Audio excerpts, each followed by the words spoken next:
Hi friends, welcome to Forward IAS. So இன்றைக்கி நம்ம பார்க்க போகிற அந்த முக்கியமான கவிஞர் கவிஞர் சிற்பி பாலசுப்ரமணியம் அவர்கள். இவர் யாருன்னு பார்த்தீங்க அப்படின்னா, அந்த வானம்பாடி இயக்க கவிஞர்களில் இவரும் ஒருத்தர். சரிங்களா?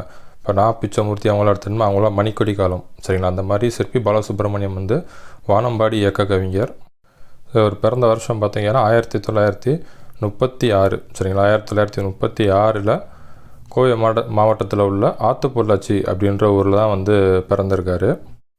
ஸோ இவர் எங்கே வேலை பார்த்துருக்காருன்னு பார்த்தீங்க அப்படின்னா 1958 பொள்ளாச்சி மகாலிங்கம் கல்லூரி. சரிங்களா? அந்த கல்லூரியில் விரிவுரையாளராக வேலை பார்த்துருக்காரு 1958.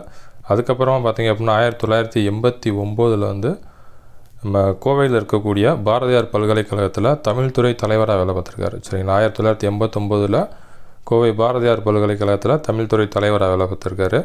இந்த கேள்வி கேட்க வாய்ப்பு இருக்குது ஃப்ரெண்ட்ஸ். சரிங்களா? கோவை பாரதியார் பல்கலைக்கழகத்தில் தமிழ்துறை தலைவராக பணியாற்றியவர் யாருன்னு சொல்லி கேட்க வாய்ப்பு இருக்குது. கவிஞர் சிற்பி அவர்கள்.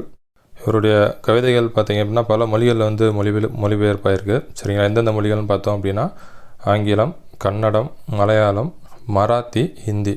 சரிங்களா? இந்த மொழிகள் எல்லாத்துலேயும் இவரோட கவிதைகள் மொழிபெயர்ப்பாகி போயிருக்கு.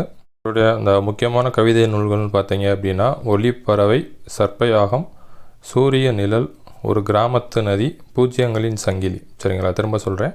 ஒளிப்பறவை, சர்ப்பயாகம், சூரிய நிழல், ஒரு கிராமத்து நதி, பூஜ்யங்களின் சங்கிலி.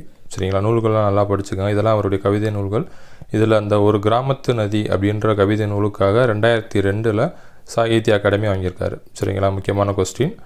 ஒரு கிராமத்து நதி அப்படின்ற கவிதை நூலுக்காக 2002 சாகித்ய அகாடமி விருது வாங்கியிருக்காரு. இதுபோக பார்த்தீங்க அப்படின்னா இவருடைய ஒரு மொழிபெயர்ப்பு நூலுக்காகவும் சாகித்ய அகாடமி வாங்கியிருப்பார். சரிங்களா? மொத்தம் 2 தடவை இவர் சாகித்ய அகாடமி வாங்குவார். ஒன்று ஒரு கிராமத்து நதி அப்படின்ற கவிதை நூலுக்காக, இன்னொன்று பார்த்தீங்கன்னா மொழிபெயர்ப்புக்காக வாங்குவார். சரிங்களா? மொத்தம் 2 தடவை. அடுத்ததாக இவருடைய உரைநடை நூல்கள்னு பார்த்தீங்க அப்படின்னா இலக்கிய சிந்தனைகள், மலையாள கவிதை, அலையும் சுவடும். சரிங்களா? திரும்ப சொல்கிறேன். இலக்கிய சிந்தனைகள், மலையாள கவிதை, அலையும் சுவடும். இதெல்லாம் இவர் எழுதிய முக்கியமான உரைநடை நூல்கள். இதிலிருந்தும் கொஸ்டின் வர்றதுக்கு வாய்ப்பு இருக்குது. அடுத்ததாக பார்த்தீங்கன்னா இவரே ஒரு மொழிபெயர்ப்பாளர் தான். சரிங்களா? மலையாளத்திலேருந்து நிறைய கவிதைகளையும் நாவல்களையும் தமிழுக்கு இவர் மொழிபெயர்த்திருக்காரு. அக்னி சாட்சி அப்படின்ற ஒரு மலையாள நூலை இவர் தமிழில் மொழிபெயர்த்திருப்பார். அதுபோக பார்த்தீங்கன்னா ஒரு சாகித்ய அகாடமியோட அந்த செயற்குழு உறுப்பினராகவும் இருக்கார். சரிங்களா? சாகித்ய அகாடமி இருக்குல்லையா, அதோட செயற்குழு உறுப்பினராகவும் பணியாற்றிட்டு இருக்காரு. அடுத்து நம்ம பாடத்துலேருந்து இவருடைய எந்த கவிதை வந்திருக்கு அப்படின்னா இளந்தமிழே அப்படின்ற கவிதை தான் வந்திருக்கு. சரிங்களா? இளந்தமிழே அப்படின்ற கவிதை தான் வந்திருக்கு. அது இவருடைய எந்த புத்தகத்தில் இருக்குது அப்படின்னா நிலவுப்பூ அப்படின்ற கவிதை தொகுப்பில் இருக்குது. சரிங்களா? இவருடைய இளந்தமிழே அப்படின்ற கவிதை இவருடைய நிலவுப்பூ அப்படின்ற கவிதை தொகுப்பில் இருக்குது. இதுவும் கேள்வியாக வர்றதுக்கு வாய்ப்பு இருக்குது. சரிங்களா? இந்த நிலவுப்பூ அப்படின்ற அந்த கவிதை நூலும் ஆல்ரெடி ப்ரீவியஸ் இயரில் கேட்ட கொஸ்டின் தான். சரிங்களா? நிலவுப்பூ அப்படின்ற கவிதை நூல் ஆசிரியர் சிற்பி பாலசுப்ரமணியம் அவர்கள்.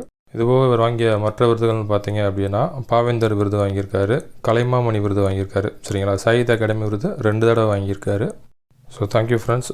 எதாவது டவுட் இருந்துச்சு அப்படின்னா கமெண்ட்டில் மென்ஷன் பண்ணுங்கள். நம்ம சேனலில் சப்ஸ்கிரைப் பண்ணாமல் இருந்தீங்க அப்படின்னா மறக்காமல் சப்ஸ்கிரைப் பண்ணிடுங்க. தேங்க்யூ.